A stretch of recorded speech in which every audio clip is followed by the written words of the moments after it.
text messages the exact stipulations of the deal. On August 4th, $100,000 is wired into Owasco PC from CEFC Infrastructure. Mr. Chairman, I want to submit for the record a portion of the bank statement for the time period August 3rd of 2017 to August 31, 2017, stipulating $100,000 going from CEFC into the bank account of Hunter Biden through Owasco PC. Without objection, so ordered. On August 8th, 4 days later, $5 million is then transferred from the Northern International Capital account of $5 million to Hudson West III. Hudson West III is a bank account controlled by Hunter Biden and Mr. Gong Wang, a.k.a. Kevin Dong, who is a CEFC associate. That money comes from the Northern International Capital bank account that is tied to the CCP. Mr. Chairman, I want to submit for the record the bank statement demonstrating that transfer. Without objection, so ordered. Okay, moving on. On August 8th, the same time period, there is a wire transfer of $400,000 to Owasco PC from the Hudson West III bank account. That $400,000, Mr. Chairman, I have the transfer records in the bank accounts from the August time period. I want to submit that for the record. Without objection, so ordered. Now, here's where the fun stuff comes in, everybody, and I got a minute to do it, so we're going to get this done. On August 14th, there is $150,000 that is transferred from Owasco PC, which is controlled by Hunter Biden, to Lion Hall Group, which is controlled by James Biden. I have the records here, Mr. Chairman, of the $150,000 that has gone to Lion Hall Group from Owasco PC. I want to submit that for the record. Without objection, so ordered.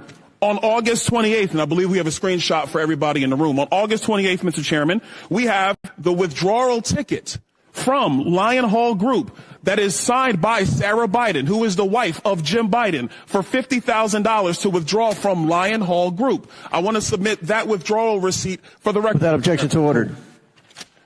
On September 3rd, on August 28th, actually, Mr. Chairman, we have the deposit reference into Sarah Jones Biden's account on the same day she withdrew it from Lion Hall. I want to submit that. Without objection, to ordered. Last document. On September 3rd, 2007, from Sarah Biden's own personal account, there is a check that is written to Joseph Robinette Biden, Jr., the President of the United States today, for $40,000, signed loan repayment. A loan repayment, by the way, that Joe Biden's own personal accountant, Mr. Eric Schwerin, has no record for. I want to submit that for the record, Mr. Chairman. Without objection, so ordered. To the members of the committee, it is clear that the source of this money came from CEFC, and that CEFC is a company that is directly linked to the CCP and actually the chairman of the CCP, the chairman of the Chinese Communist Party, Chairman Xi Jinping. With that, I yield. That's Byron Donalds right there. That's the way it's supposed to be done. You run it and you run it hard. That's called a close run thing right there. That's Byron Donalds, who today got amazing points in the War Room scoreboard for not letting people interrupt him and not letting anybody, get in his way. And he just walked through. Those are called the receipts. Now, this fiasco is about to pick back up. I think the Republicans, they had a recess. They're regrouping. Let's go live right now, and we'll catch what's going on. Chairwoman of the House Education Committee, Ms. Fox from North Carolina. Dr. Fox. Thank you, Mr. Chairman, and I want to thank my colleagues for what you have been doing here today, unraveling these issues. Mr. Galinas, in your written testimony, you state that your, quote, objective was to build a diversified private equity platform which would be anchored by a globally known Wall Street brand together with a globally known political name, Biden, end quote. Is it correct that Harvest Fund Management, a $300 billion Chinese financial services company closely connected to the Chinese Communist Party, CCP, was interested in partnering with you and your business partners? Yes, that's correct. Thank you. Why was the CCP-connected Harvest Fund Management interested in doing business with you and your partners, Hunter Biden and Devon Archer? The only plausible reason, and the reason we even discussed, was because of the access that it provided. There was a quote that was attributed to Henry Zhao, the chairman, that talked about the access that it provided. So there's documentation that was contemporaneous that said what their interest was, and that interest was political access. Thank you. Is it correct that Harvest Fund Management believed that Joe Biden would take a seat on that company's board after his vice presidency ended? Yes, that's correct. And there were emails to that effect around that time that were circulated by people who were there as part of those conversations, including the golf outing. Thank you. Are you aware of Hunter Biden ever speaking to his father, Joe Biden, about the plan to have him join the board of Harvest Fund Management? Yes, I witnessed that, yes. It seems clear that Joe Biden was aware of his family's use of his office and influence to do business with America's adversaries, and therefore a choice to pursue personal gain over national security. Mr. Bobulinski, is it true that former Vice President Joe Biden met with Xi Jinping, the chairman of CEFC China Energy? It is based on Rob Walker saying yes to that in a transcribed interview. I personally was not at that meeting.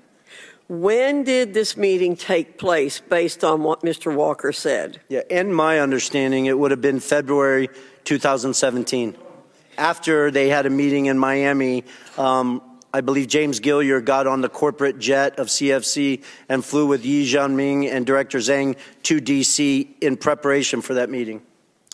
After this meeting with former Vice President Joe Biden and Chairman Yi, were any payments made to the Biden family or associates? Yes, well, it gets to that point of obfuscation. $3 million was wired to Rob Walker's account on March 1st. Actually, they sent two wires. The first wire got kicked back, and then they sent a second wire on March 1st, 2017 to Robinson Walker, LLC. And then, as your committees walked through today, they parsed that out to the Biden family in numerous different payments. Thank you. Mr. Chairman, it is clear that Joe Biden is the common element in all of Hunter Biden's attempts to do business with China. There's a pattern emerging that the Biden family and associates, including Joe Biden himself, deliberately chose personal gain over the safety and best interest of the very Americans Joe Biden was elected to serve, protect, and defend. With that, I'll yield the balance of my time to Mr. Gates. Hunter Biden's deposition. Question. Do you think some of your business associates we've spoken about today, Mr. Archer, Mr. Bobulinski, Mr. Galanis, do you think they had an expectation that your dad had any role or involvement in any of your joint business dealings? Answer from Hunter Biden. Not an expectation from me. There was never a single time I can remember saying, hey, we'll get my dad involved. Hey, let's get my dad on the phone. Hey, let's, what can we get out of dad for this? Mr. Galanis, what's your reaction to that testimony from Hunter Biden in light of you describing the Biden lift? I think it's patently false. It's belied by emails, and I think that there's documentation that says that that's just an untruthful statement. And what I'm trying to understand, Mr. Galanis, is there you are sitting in a prison cell for a financial crime where you were an associate with Hunter Biden and some of the other players there, and they're out enjoying Southern California, and you're sitting in a prison cell. And they've got the ability to come and give this false testimony to Congress. Is it your belief that the Biden Justice Department retaliates against people who speak out against the Bidens and their crimes? I'm living that. I think to clarify, I took responsibility for my crimes. I pleaded guilty. I've served 8 years of clean conduct, and I think I've rehabilitated myself quite a bit in that period of time, and evidence, a track record. But I would say that there is unquestionably a pattern of two tiers of justice, and that's become a popularized term, and it's something that a lived experience that I've gone through. Yield back. Before I recognize Mr. Waltz, for what purpose does Mr. Biggs seek recognition? I want to include an article in a record. The article is entitled, Tlaib renews her, quote, impeach the MFer, close quote, call against Trump. Without objection to order, for what purpose does Mr. Gates seek recognition? Mr. Chairman, I seek unanimous consent to enter into the record the press release from the Department of Justice, Lev Parnas sentenced to 20 months in prison for campaign finance, wire fraud, and false statement offenses. Without objection, so ordered. Chair now recognizes Mr. Waltz from Florida. Thank you, Mr. Chairman, and I find it incredibly rich. Mr. Swalwell is going to come to this committee and lecture us about how China penetrates our government. I think that's something he may know a thing or two about. But let's talk about how China has penetrated the highest levels of this government, including this president and this White House, because I think the visual is incredibly important. Mr. Bobulinski, Hunter Biden portrayed Chairman Yi, the chairman of CEFC, to Jim Biden as a protege of Xi. Is that accurate? Not only is it accurate, and it wasn't just Hunter Biden, it was James Gilliar, Rob Walker. I wouldn't have used the word protege. They just basically, You don't run China's largest state-owned energy company without being close to Chairman Xi. Correct. Right, fair enough. And by the mid-2000s, Chairman Ye ran a business empire estimated, as much as you can estimate a Chinese state-owned enterprise, tens of billions, including, and from a national security standpoint, this is the critical piece here, including implementing China's Belt and Road Initiative, not just all over the world, right here in the United States. Is that accurate? 100%. So CFC was effectively the shadow arm of the Chinese government deploying tens of billions of dollars around the world, very well documented. At its peak, I think it was doing $50 billion of revenue per year, one of the top 5 largest. Debt diplomacy, where they are taking electrical grids, they are bribing officials, they take as collateral, not grids, ports, airports, key infrastructure that the Chinese government could then leverage and use against any country, but also here in the United States. I mean, that's how the Belt and Road Initiative works. Heck, I was just in the Armed Services Committee with the commander of Indo-PACOM, our Pacific Command, talking about how China is basically gobbling up infrastructure around the world, including here. So by the mid, 2015, 2016, Hunter Biden's developed a very lucrative business relationship. By 2017, Hunter Biden's forged such a partnership with Chairman Ye that he planned to share an office space with him and then just removed Vice President Biden at the House of Sweden in Washington, D.C., correct? Correct. So here's what's interesting, and building on Chairman Fox's questions, within days of him leaving the vice presidency, ostensibly for work performed, $3 million flows through these shell companies that we've depicted here. I mean, you could see how complicated this is, but the key piece is the flow to Hallie Biden, to Jim and Sarah Biden, to Hunter Biden and his various affiliates. And the kicker here, Mr. Chairman, is that we know Hunter is then complaining about paying all his dad's bills. He's complaining to the other relatives saying, you freeloaders, I'm having to use all this money to pay the big guy's bills, house renovations and all kinds of things, correct? Correct. And it's important for the American people to understand the $3 million was 3 of $20 million that the Bidens expected to be paid for the work in 2015 and 2016. Mr. Chairman, and that's not just my word. That is documented. That's all documented. Bank records, text messages, emails. Mr. Chairman, Bob Menendez's wife can't get paid by the Egyptians and then provide that money over to pay Goldbar Bob's, Senator Menendez's bills. I can't have my daughter get paid by, I don't know, Kazakhstan, Russia, and China and then pay my bills. Sure. And we know also that they had commingled funds with the Vice President of the United States. So when we talk about crimes, let's talk about the crimes. We know he perjured himself. That's a crime. We know he was acting as a foreign agent. And was he registered under FARA? Was he registered as a foreign agent? Not that I'm aware of. Was his dad complicit in him acting as a foreign agent through meetings and dinners and what have you? That's crime. 100%. That's crime number 2. He was clearly acting in that capacity. We have the Foreign Corrupt Practices Act, and we already have them thanks to the work of this committee for tax evasion. So, Mr. Chairman, there are multiple crimes that this committee has established ample evidence. We must move to impeachment. We cannot allow this to stand. And I look forward to seeing those references to the Department of Justice's For this alone, this is a critical national security issue. The Chinese Communist Party call it the princelings. They don't go after the principle they want to influence. They go through the sun. And it is right out of their playbook. And they've done it at the highest levels of the United States government. I yield my time.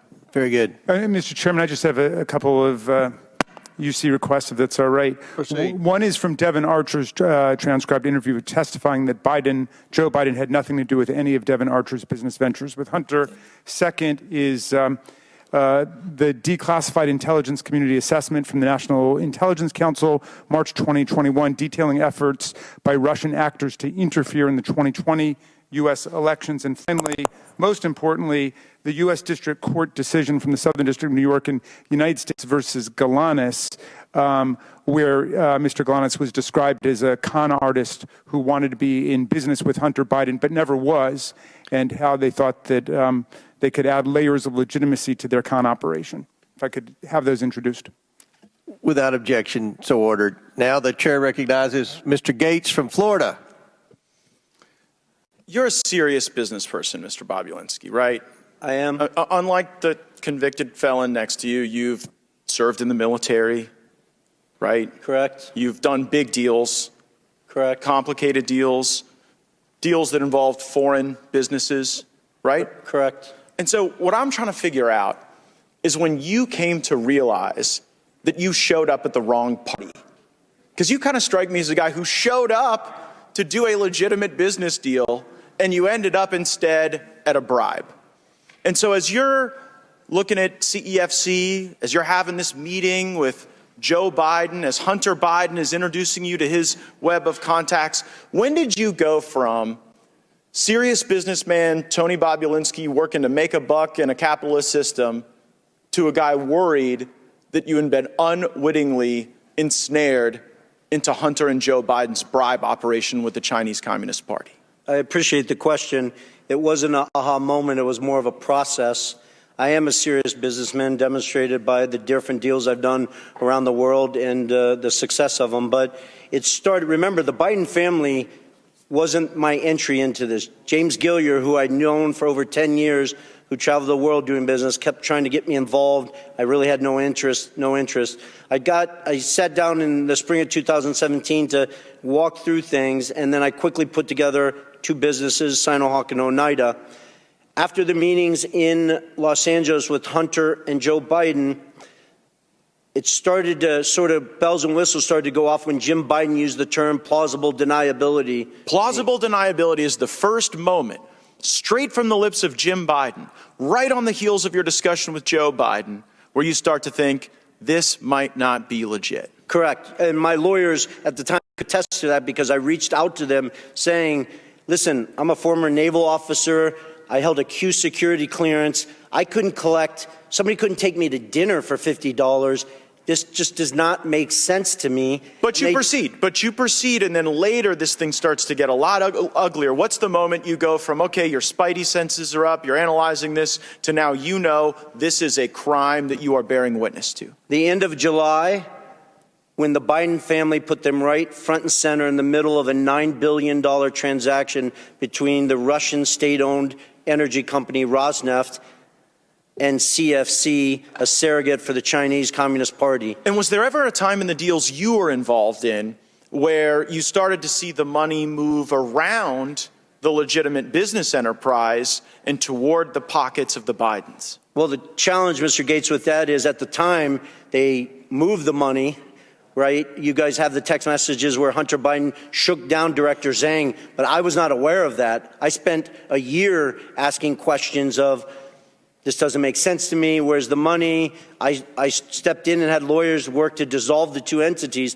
I didn't know till years later that they had defrauded me. They had gotten paid all this money and all this craziness. The amount of facts, it just seems pretty simple. This is either a bribe or a business. It was a bribe from the Chinese Communist Party. And I don't say that lightly. There's 1,200 pages, 8 days of testimony in the Southern District of New York. I encourage everyone watching me, hearing me say this, they're publicly available. Go read them. Our Department of Justice outlines in intimate detail the corruption and bribes that CFC was deploying to political officials all over the world. It wasn't so just in I'm the here United to believe that they did this in every other country, but with the Biden family, it was pristine. It was an actual clean business. That's absurd. And you came to know that, and that's when you blew the whistle, right? That's when you started to get worried when you saw Joe Biden. I stepped away from it. There's the whistleblowers. I can't give them kudos enough for the bravery and the risk they put their family in. They publish stuff where I am voicing the concern of the Rosneft deal. And you animated your concerns when you saw that this wasn't just a corrupt bribe, a corrupt business deal happening to a guy who used to be vice president. When you see that Joe, everyone's made a big deal like you're a bad guy that you showed up at the debate, or you're trying to give life to these facts that you've observed, that it's so bad that you did that during a political contest. But observing this, it kind of seems like it would be unpatriotic for you to stay quiet. Of course. And so, I mean, Joe Biden running for president clearly motivated the Chinese to consummate this bribe. Did it also motivate you? Well, I didn't want to go public. I wanted to simply unload all the facts, personal experiences. It's funny, there's 18 people on this committee with law degrees, including, I think, Mr. Swalwell. Evidence, firsthand testimony, is the most powerful evidence you have. I've given it, Mr. Galanis has given it, along with a whole host of other witnesses. Then, on top of that, I have thousands of documents and pages of legals and stuff like that. That's what's interesting, I wanted to Mr. simply Bobulinski. give this information. Yeah, Congressmen and senators. No one questioned any of your facts. Yeah. No one brought a single piece of evidence that even for a moment discredited any of the truthful testimony that you've given us. No, they did My time's not. expired. I yield back. Gentleman yields back. That concludes our questioning. Again, want to thank the witnesses. We are going to close now, and I will yield to the ranking member for a brief closing statement. Great, and I'll take an extra 32 seconds as Mr. Gates did. Well, and while we're on Mr. Gates, he seemed to be upset about a couple different things. One was fraud, which was fascinating to me, given that his hero, Donald Trump, has just been convicted civilly of bank and insurance fraud in New York in a civil case, and now owes, I think it's $454 million, unless that's gone with interest. I think he's having a hard time making that, but I'm sure that Mr. Gates' constituents will help him out as they're shaking down Republican voters. You can pay either for Donald Trump's criminal lawyers or his civil lawyers. That's the big political choice, I suppose. He's also upset about China. Well, if you check out the Democrats' report, White House for Sale, Princes, Prime Ministers, and Premiers paid off President Trump, you'll find that China actually gave more than $5 million to Donald Trump while he was president of the United States in direct violation of the Emoluments Clause, which says that nobody in federal office shall accept a present, an emolument, which means a payment, an office, or title of any kind whatever from a king, a prince, or a foreign state. And we spent the day, again, jawboning about Hunter Biden, who has never held public office, and he's never done business with the government. And yet we have right in front of us, in front of our very eyes, mammoth corruption, unprecedented U.S. history by Donald Trump as president. And my friends don't say a single word about it. But he wants to lecture Mr. Parnas about the illegal donations he made on behalf of pro-Trump super PACs. I've noticed something interesting with the people who have finally disenthralled themselves and gotten out of the Trump cult, as Mr. Parnas puts it. People like Michael Cohen, Sarah Matthews, Cassidy Hutchinson, Alyssa Griffin. There's articles about them.